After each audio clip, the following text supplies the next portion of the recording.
Remember, there's some pretty important information here in the disclaimer. You might want to give the video a quick pause and read it. Oh, hey everybody, it's me, Sonic the Hedgehog.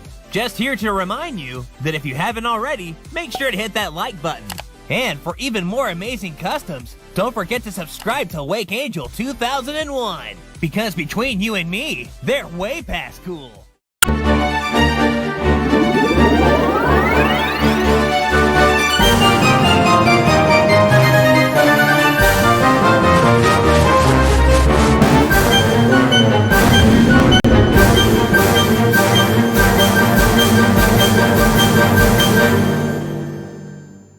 Hello my friends, this is Wakeangel2K1 coming at you with another personal project. I was gonna put this one on the back burner, but then they announced that they were doing an IDW Sonic Bad Guys special starring this character, so I just couldn't resist and had to push him up. In celebration of this new 4-issue miniseries coming out, I bring you Dr. Starline. Now, Dr. Starline is a really cool character. I know at first he kinda looks like an evil Scrooge McDuck, but that's a common misconception of platypi because of their very duck-like bills. But yes, he is a platypus, and given his overall color scheme and the fact that he is a monotreme animal, not to mention several spiral motifs used in his costume, it's pretty obvious that he is homaging Dr. Finitivus in many ways. In fact, if you look at these old concept designs that Evan came up with while she was designing what he would look like, you can clearly see a lot of Dr. Finitivus' design influences affecting him, especially the ones where he still has something resembling dreadlocks. Although, if you were to ask me, I think personality-wise, he actually has more in common with one of the egg bosses, Maw the Thylacine, another Australian animal, although he was a marsupial, not a monotreme. Yeah, Maw the...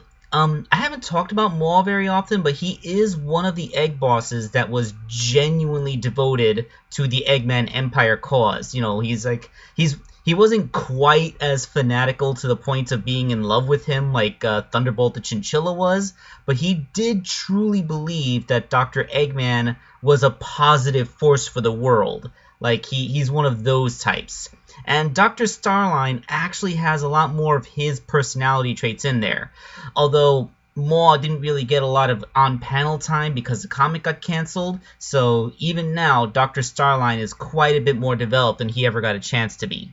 Okay, I'm not really sure how I would naturally segue this into the video, but I just gotta read this thing I read off the wiki. According to Evan Stanley, the character designer, this guy actually was designed to be a spiritual successor to characters like Dr. Finitivus and Dr. Zachary, you know, what with being a white monotreme type animal.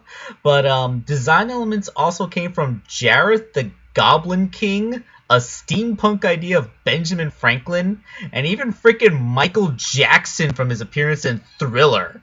That is one of the awesomest inspiration lists for a character design I've ever heard of. It's no wonder I thought this guy looked so awesome. I mean, how can you not look awesome when you have that kind of pedigree as, let's take all of these design elements and combine them.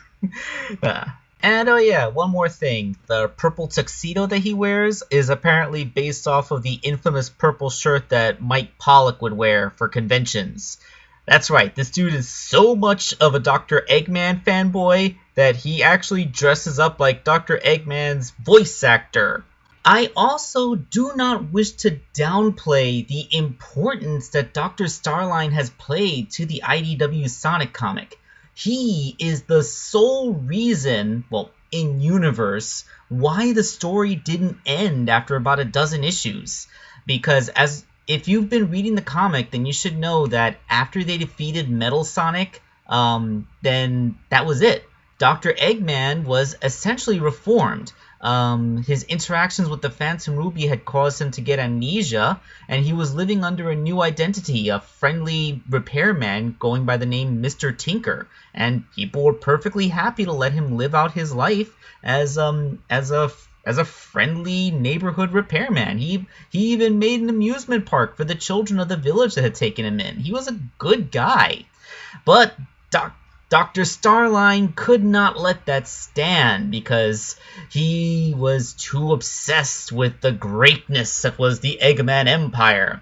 So he freed Rough and Tumble from prison and utilized them to help kidnap Mr. Tinker and took him back to an abandoned Eggman laboratory where he did all kinds of insane hypnotic and brain-altering experiments to try and jar his memory and restore his Eggman personality.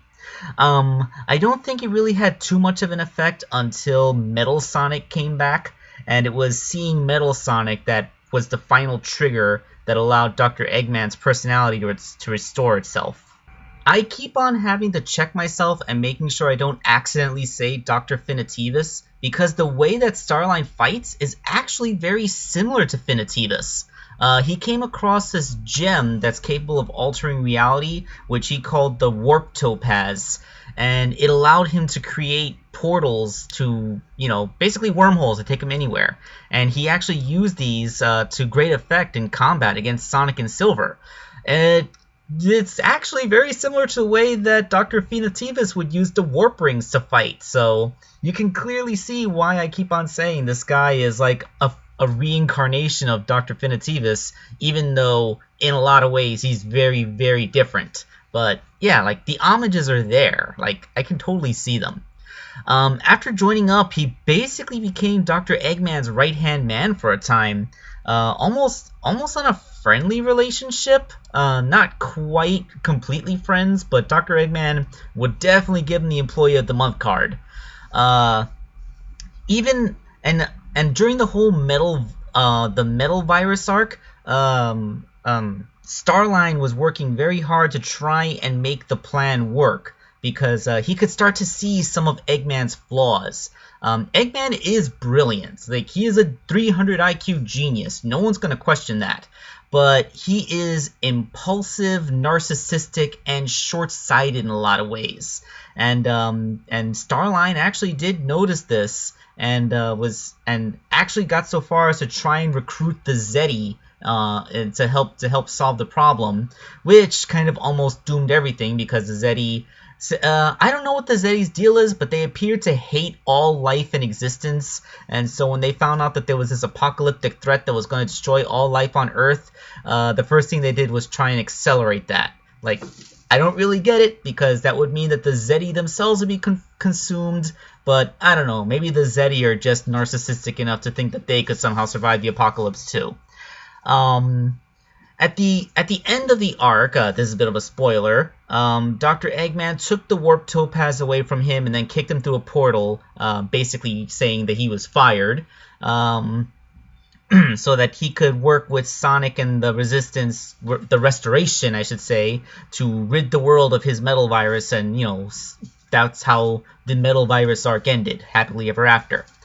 But even after the world was saved from the metal virus, Dr. Starline is still devoted to him. He thinks that he can still help Dr. Eggman, and that he can see the error of his ways, and that they can become partners again and rule the world side by side. And okay, I'm starting to see a little bit of Thunderbolt in there now. Now that I say it all out loud, like that, I'm seeing a little bit of Thunderbolt. There's a little bit of that. But yes, this is the last time that we saw Starline in the comics so far. Next week, when the Bad Guys special comes out, we'll get to see what happens here. And I'm looking forward to it, because apparently that Bad Guy special is not only going to have him, but also the return of Mimic the Octopus and Rough and Tumble getting to Team Rocket their way through all this. Alright, so enough about the backstory of Dr. Starline himself. Let's make the toy. And once again, I gotta give some credit to Corey Sonic Fan, because this time he actually made a full-on 3D model of Dr. Starline himself. Here it is. Like, that's impressive, isn't it? That looks pretty darn official.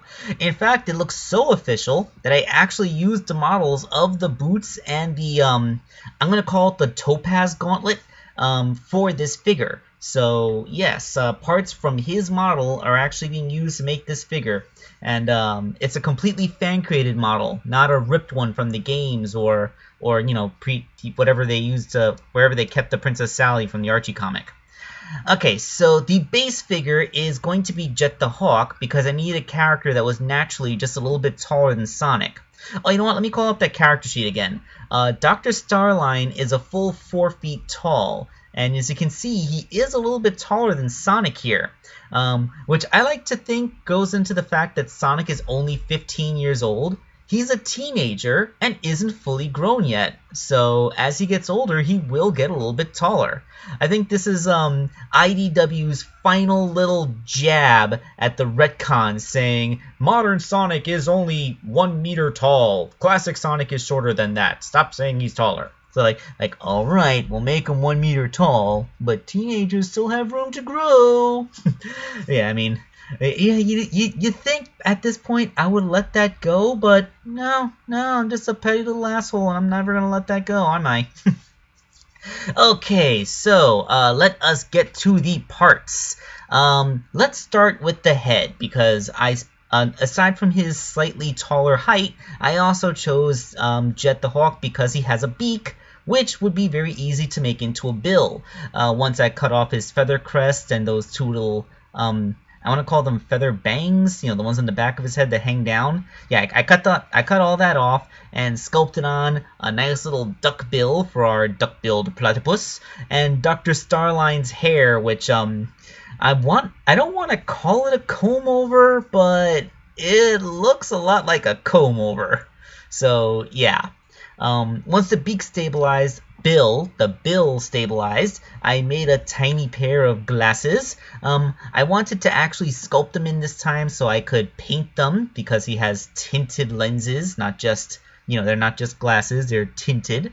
And well, even I surprised myself with how much that looks like Starline. I was correct in the assumption that that Jet the Hawk's eyes were actually a pretty decent shape for Starline's, but you know, to actually see it, it's really cool. Like, yeah, like I don't want to brag though, because then that'll just make you guys hate me. So like I said, the shoes were actually printed off of the 3D model. Oh, and you know what? After all this, I never really mentioned an interesting design element. Those little spurs that come off the back of his shoes, that's an actual bit of platypus anatomy. Male platypus have a venom barb that comes out of their back heels. This makes the platypus the only mammal capable of injecting venom. Of course, this is actually used in fighting over mates, not to fend off predators or anything. But getting stung by a platypus is actually one of the most painful experiences you can go through. I've actually heard that the pain is so intense that morphine doesn't work to dull it. Like the only way to actually dull the pain of a platypus sting is to actually have your nerves tapped with electrical impulses so that they literally can't send signals to the rest of your body. So yeah, that's a scary thing. So yeah, I just like to find it interesting that there's actually a spike on the back of his heel to accommodate the little venom spur that he must have back there. I'm surprised that he doesn't actually have like a kicking technique to inject people with his venom, but I don't know. I guess he's a scientist, not a brawler. Okay, so yeah, I talked a lot about his shoes here. A little bit about his legs. The Starline shoes are shorter than the boots that Jet wears. So I felt that if I just put Jet's legs directly into it, the figure would come out too short. So I made sure to extend Jet's legs a little bit with some epoxy so that he would retain his height. His left glove is printed Infinity Gauntlet style, hardy har. And you know, it's based off of the 3D print. It's all well and good. And like I said, Corey, great model. This is a really great hand. I printed it to be roughly the same size as Jet's regular hand, and then I sculpted the billowing sleeves. I unfortunately lose the wrist joint on the left arm, but the way I sculpted everything, I was able to preserve the wrist joint on the right arm. I also, like, it's hard to tell, but it's a little bit more visible once I start to paint it, especially on the inside palm of the right hand. But I did sculpt the webbing that's in between his fingers as, you know, he's a platypus. He has webbed limbs. The body, I had to cut the tail flat. You know, I kind of wish that this was the cartoon interpretation of the platypus that has a beaver's tail, because a lot of people do say that a platypus kind of looks like if you mixed a beaver with a duck. It's actually more like if you mix an otter with a duck, but yeah, I kind of like when they have a beaver tail in the end because they look even more like a hodgepodge homunculus of a creature. But they didn't go with the beaver tail idea. They just went with the big old nondescript tail appendage coming out the back of them. Although I guess it is nice and thick, like a swimming organism would have. Wait, do platypuses have? I don't know. I'm not going to get all tied up in platypus anatomy. You know, with this, doesn't he kind of look a little bit like he's wearing the Joker's clothes?